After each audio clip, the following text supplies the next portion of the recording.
Indicator, ठीक है, ये हमारे पास डायल टेस्ट इंडिकेटर है। डायल टेस्ट जो इंडिकेटर है, it is direct measure instrument, प्रत्यक्ष रूप से मेजर करता है, प्रत्यक्ष रूप से सूक्ष्म मापी यंत्र है जिसका प्रयोग flatness parallel lathe machine for job set, job को पैरेलल चेक करने के लिए और लेथ मशीन पर इसके कैरेज के ऊपर इसका जो ये बेस है, बेस जमा दिया जाता है और इस जॉब की सहायता से लेथ में बंदी जॉब, जो लेथ में जॉब बंदी होती है, बंदी जॉब का पैरेलल चेक करने के लिए, सेंटर में बंदी है ये चेक करने के लिए डायल टेस्ट इंडिकेटर का प्रयोग किया जाता है। किसी भी नोट चेक फॉर डाया, किसी डाया को, यानी कि जो डाया चेक किया जाता है, किसी जॉब का डाया माइक्रोमीटर या वर्नियर कैलिपर से किया जाता है, डायल टेस्ट इंडिकेटर से कभी डाया चेक नहीं किया जाता। इसकी जो लिस्ट काउंट रहती है वो 0.01 mm रहती है। वो 0.01 mm होने का क्या कारण है? 0.01 mm होने का कारण है डायल के 100 निशान। देखो यहाँ आप देखोगे ना, ये सुई 100 के ऊपर 100 के ऊपर लगी हुई है और टोटल इसके भाग काउंट करोगे 0 से लेके, यानी कि टोटल भाग इसके हो जाएंगे 100, तो पूरा चक्कर लगाती है तो ये 1 mm चल जाती है। इसलिए जो डायल टेस्ट इंडिकेटर के 100 निशान है, 100 चिन्ह है, वो दूरी तय करते हैं 1 mm। तो एक तय करेगा 1/100 0.01 mm दूरी तय करेगा, ठीक है। उसके बाद आपका जो इसका मटेरियल इनवायर स्टील मटेरियल का बना होता है। ये जो ये स्टैंड है, स्टैंड ये कास्ट आयरन का बेस हो सकता है इसका, लेकिन जो आपका डायल टेस्ट इंडिकेटर है ये आपका इनवायर स्टील मटेरियल का बना होता है और ये रैक और पिनियन के आधार पर काम करता है। रैक और पिनियन के आधार पर काम कैसे करता है? रैक और पिनियन मैं बताऊंगा आपको। ये जो ये पार्ट है मैं बता देता हूँ एक बार। ये पार्ट, इसको, इस पार्ट को रैक बोलते हैं। ये अंदर जा रहा है ना, ये ऐसे, इस पार्ट को रैक बोला जाता है और ये अंदर पिनियन के साथ लगा होता है, ठीक है। ये आपका रैक और ये अंदर पिनियन होता है।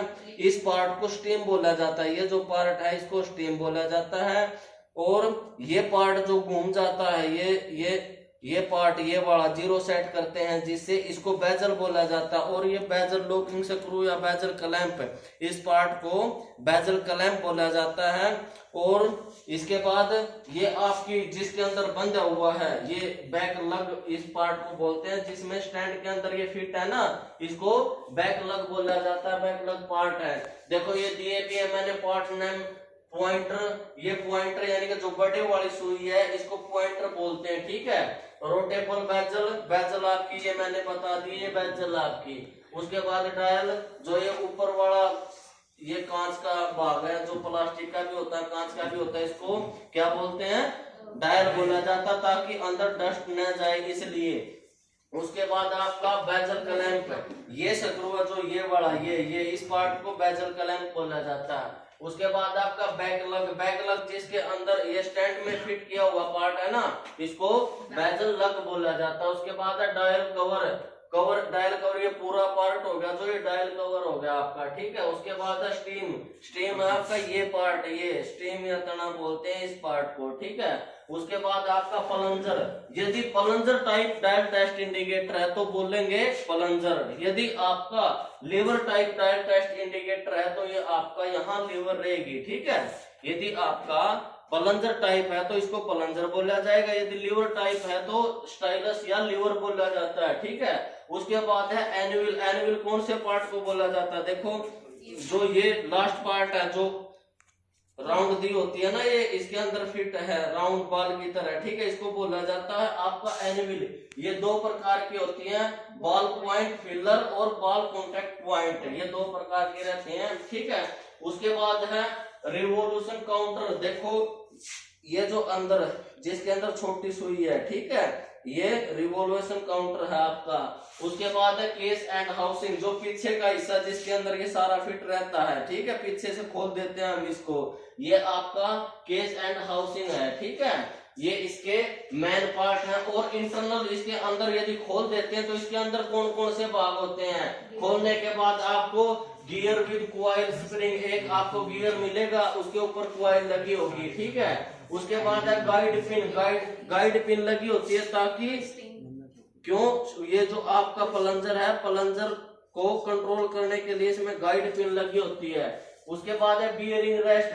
बियरिंग रेस्ट होता है, ये आपका पूरा एक चक्कर लग रहा है यहाँ से यहाँ तक लास्ट। बियरिंग जो रेस्ट रहता है ये टोटल बाहर नहीं निकलेगा, उसे टच हो जाएगा, नीचे टच हो जाएगा, दो पिनों के बीच में रहेगा, ठीक है। Double lever with tension spring, एक स्प्रिंग लगा होता है, वो किस लिए लगा होता है? ताकि ये जो आपका प्लंजर है, इस प्लंजर को ऊपर लेके जा रहे नीचे जा रहे, छोड़ेंगे तो वो स्प्रिंग की सहायता से ऊपर या नीचे हो जाए, ठीक है। उसके बाद देखो मैंने बताया था जो आप इसका प्रिंसिपल है, क्या है इसका प्रिंसिपल? Rack and pinion. देखो इसके अंदर जो रैक है, रैक के ऊपर दांते कटे होते हैं, वो 0.5 mm की पिच पर होते हैं। पिच होगा एक दांते से दूसरे दांते तक की दूरी, ठीक है। किसकी? रैक की। रैक के एक दांते से दूसरे दांते तक की दूरी पिच है, जो वो 0.5 mm की बनी होती है, ठीक है। उसके साथ जो पार्ट रहता है उस पार्ट को बोलते हैं पिनियन, और उस पिनियन के ऊपर 10 दांते कटे होते हैं, और उससे अटैच बड़ा गियर लगा होता है जिसके ऊपर 100 दांते टीथ रहते हैं, और ये आपका एक और गियर लगा होता है 20 टीथ वाला। इस प्रकार से ये रैक और पिनियन के आधार पर काम करता है। इस प्रकार से रैक यानी कि ये आपकी एक प्रकार के अंदर जहां चूड़ी कटा वाला पार्ट हो गया वो आपका रैक हो गया, और राउंड पार्ट जिसके ऊपर दांते कटे हैं, गियर है जो, वो आपका पिनियन है, ठीक है। और ये अप एंड डाउन मोशन के अंदर वर्क करता। अप एंड डाउन मोशन का मतलब हो गया, देखो जिस दौरान रीडिंग लेंगे या चेक करेंगे फ्लैटनेस, जो भी यहाँ लगाई जाएगी, जो भी यहाँ लगाई जाएगी, या तो ये ऊपर होगा या नीचे होगा, ठीक है। यदि ये आपका क्लॉकवाइज चला तो रीडिंग होगी आपकी प्लस, यदि एंटी क्लॉकवाइज, यदि ये घड़ी की विपरीत दिशा में हुआ तो रीडिंग होगी आपकी माइनस के अंदर, ठीक है। ये ध्यान रखना है, ये कंफ्यूजन रहती है, ठीक है। यदि इसको ऊपर की तरफ घड़ी की दिशा में ऐसे घड़ी घूमती है ना, घड़ी की दिशा में इसकी रीडिंग चल रही है तो प्लस रीडिंग चल रही है। यदि एंटी क्लॉकवाइज घड़ी की विपरीत दिशा में चली तो इसकी रीडिंग क्या चली? माइनस के अंदर चली, ठीक है। और ठीक इसके विपरीत ये कौन सा था आपका? Plunger type.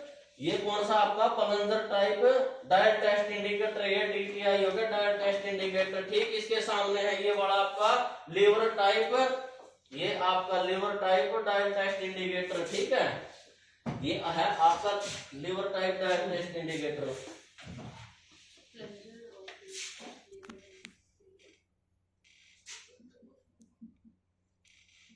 Liver type dial test indicator, ठीक है।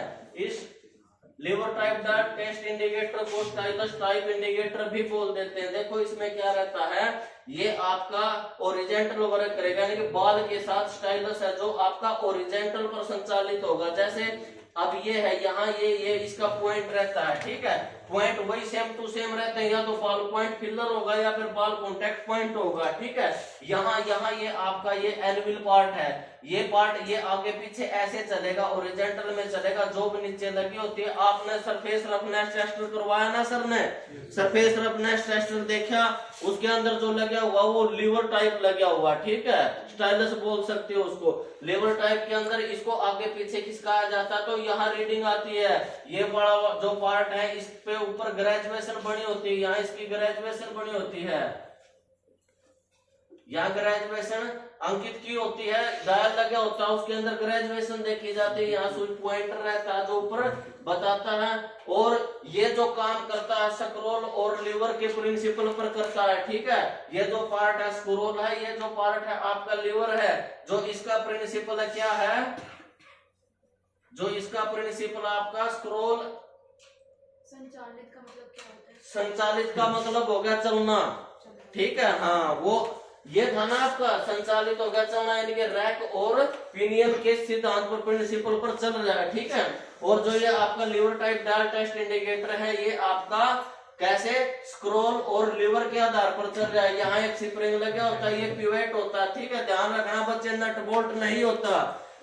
पिवेट कैसी होती है? दोनों तरफ हेड बना होता है। जैसे एग्जांपल के लिए मैं बताता हूँ आपको, घर में बाल्टी देखी होगी आपने, दोनों तरफ से वो रिवेट बंद होता है ना, इस प्रकार से कैंची देखी होगी घर में, कैंची में भी नट बोल्ट नहीं है ना, उसके दोनों तरफ से ऐड बने होते हैं, ठीक है। इस प्रकार के पार्ट को बोला जाता है पिवेट। और ये यहाँ लीवर लगा होता है, ठीक है। ये एक्सटेंशन रोड होती है जो स्क्रोल से टच होती है, ये लीवर को दबाया जाता है इस प्रकार से, देखो ऐसे बनी होती है। जब इस लीवर के ऊपर प्रभाव डाला जाता है या नीचे दबाया जाता है ऊपर क्या, तो ये क्या होगा, ये स्क्रोल इसकी घूमेगी, रीडिंग लेके आएगी ये, ठीक है। यहाँ रीडिंग आ जाएगी, ठीक है। ये लीवर टाइप था आपका, ये आपका ओरिजेंटल वर्क करेगा, ठीक है। उसके बाद मैं बता देता हूँ आपको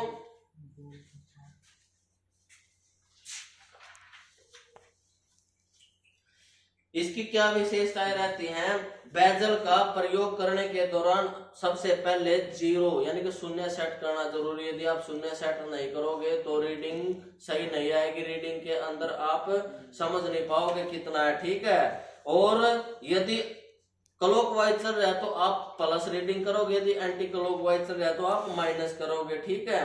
जॉब की डायमेंशन की तुलना कर सकते हो, डायमेंशन की, जैसे आपके पास दो सेम साइज की दो अलग अलग जॉब रखी हैं, दोनों को फ्लैटनेस चेक कर सकते हो। किसके अंदर फ्लैटनेस कैसे चेक करते हैं, जॉब के पार्ट को, जैसे ये आपका है, ये आपके पास एक पार्ट है, राउंड पार्ट है, वी ब्लॉक के अंदर बंधा हुआ है ये आपका, ठीक है। ये आपका डायल टेस्ट इंडिकेटर है, ठीक है। अब इस पार्ट को चेक कैसे कर सकते हैं, इस पार्ट को लगाने के बाद इसको आगे पीछे चलाया जाता है, ठीक है। ये इस प्रकार से एक बार सबसे पहले इसका जो कॉन्टैक्ट पॉइंट है वो लगा दिया जाता है।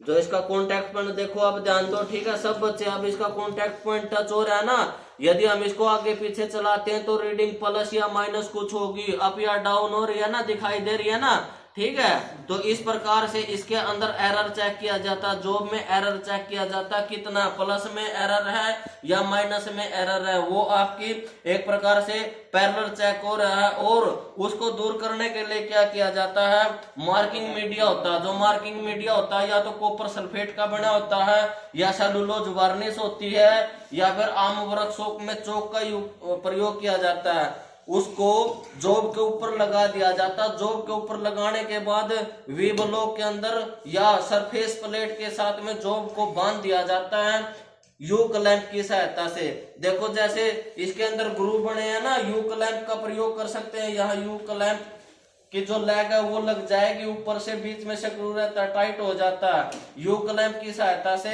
वी ब्लॉक के ऊपर भी जॉब को बांध सकते हैं, और आपका नट बोल्ट या फिर क्लैंप की सहायता से एंगल प्लेट पर भी जॉब बांध सकते हैं। जॉब टाइट हो जाती है, हिलने का खतरा नहीं रहता। उसके बाद चेक किया जाता है, जो पार्ट आपका अप रहता है, प्लस रीडिंग रहती है, तो उसके ऊपर निशान से प्लस कर दिया जाता है। सेलुलोज वार्निश या फिर कॉपर सल्फेट होता जो आपका, वो नीले रंग का होता। कॉपर सल्फेट नीले रंग की जब इसके ऊपर परत बनी होती है तो जहां प्लस आता है तो दूसरा निशान दे दिया जाता है प्लस का, ऊपर अप होता है रीडिंग क्लॉकवाइज में। यदि प्लस रहता है तो वहां निशान दे दिया जाता प्लस का, जहां नीचे रहता है वहां माइनस का दे दिया जाता। फिर उस जॉब को दोबारा से लैपिंग या ओनिंग प्रोसेस के द्वारा प्लस वाले निशान को घिसाकर जॉब को पैरेलल सेट किया जाता है। इस प्रकार से उसको जॉब को तैयार कर दिया जाता है।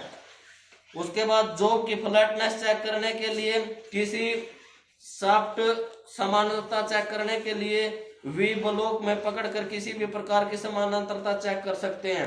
उसके बाद है डायल टेस्ट इंडिकेटर के कौन कौन से स्टैंड होते हैं। जो डायल टेस्ट इंडिकेटर है उसके 3 स्टैंड होते हैं। वो आपका magnetic stand with universal clamp, magnetic stand with universal clamp, ये आपका सरफेस प्लेट के ऊपर रखा जाता है, कास्ट आयरन सरफेस प्लेट, या फिर आपका लेथ मशीन पर रखा जाता है। मैग्नेटिक रहता है, इसको ऑन करते हैं तो मैग्नेट ऑन हो जाता है, ऑफ करते हैं तो मैग्नेट इसका ऑफ हो जाता है। उसके बाद है magnetic stand with flexible post, flexible post का रहता है, ये आपका यूनिवर्सल टाइप का है। और general purpose stand with cast iron base cast, वो उस मैग्नेटिक नहीं रहता, कास्ट आयरन बेस का उसका ये जो ये पार्ट है कास्ट आयरन बेस का बना दिया जाता है। ठीक है, ये आपका इसका स्टैंड का बेस होता है और ये बीम होती है, ये सेकंड बीम रोड, और यहाँ डायल टेस्ट इंडिकेटर को फिट कर दिया जाता है। ठीक है, अब आपको खोल के डायल टेस्ट इंडिकेटर के मैंने पार्ट बताए थे, इसके अंदर रहता क्या है ये बताएंगे। डायल टेस्ट इंडिकेटर के पार्ट वैसे दिखा दिए, फिर भी बताते हैं आपको। देखो डायल टेस्ट इंडिकेटर का ये पार्ट है आपका नीडल, जिसको पॉइंटर बोलते हैं, सुई बोलते हैं, और इस डायल टेस्ट इंडिकेटर के ऊपर लिस्ट काउंट भी होती है, जैसे 0.01 mm लिस्ट काउंट दी हुई होती है। ठीक है, इसकी रेंज 0 से 10 mm का है या 0 से 25 mm का, जो इसकी रेंज रहती है वो रेंज यहाँ अंकित होती है, जैसे इस पे लिख रखा है 0 से 25 mm ये इसकी रेंज है। उसके बाद कितने भाग में बना हुआ है, 0 से लेके आप टोटल काउंट करोगे तो 100 पार्ट निकलेंगे, ये आपके देखो अंकित है यहाँ। ठीक है, इस पार्ट को क्या बोला था, इस पार्ट को प्लंजर बोला था। ठीक है, ये आपका यहाँ एनविल है, उसके बाद ये आपका स्टीम है, स्टीम के बाद ये आपका बेजल है। क्यों, क्योंकि ये घूम जाता है, ये देखो मैंने घुमाया तो ये घूम गया, इस पार्ट को बेजल बोलते हैं। और ये बेजल क्लैंप, इसको बेजल स्क्रू भी लॉकिंग स्क्रू भी बोल देते हैं, क्योंकि ये बेजल को लॉक कर देता है। ठीक है, उसके बाद लग्स बोला था मैंने, ये बैक लग्स है जिसके अंदर फिट कर दिया जाता है, और ये आपका बैक कवर है। ठीक है, ये यदि यहाँ आपका यूज हुआ प्लंजर तो plunger type dial test indicator है, यदि आपका यूज हुआ लीवर तो लीवर टाइप है। ठीक है, लीवर टाइप जो आपके डायल टेस्ट इंडिकेटर हैं वो आपके इस प्रकार के यानी कि रैक और पिनियन आधार के भी हो सकते हैं, और दूसरा स्क्रोल और लीवर के आधार पर काम करने वाले भी हो सकते हैं। ठीक है, ये आपका डायल टेस्ट इंडिकेटर था। ठीक है, थैंक यू।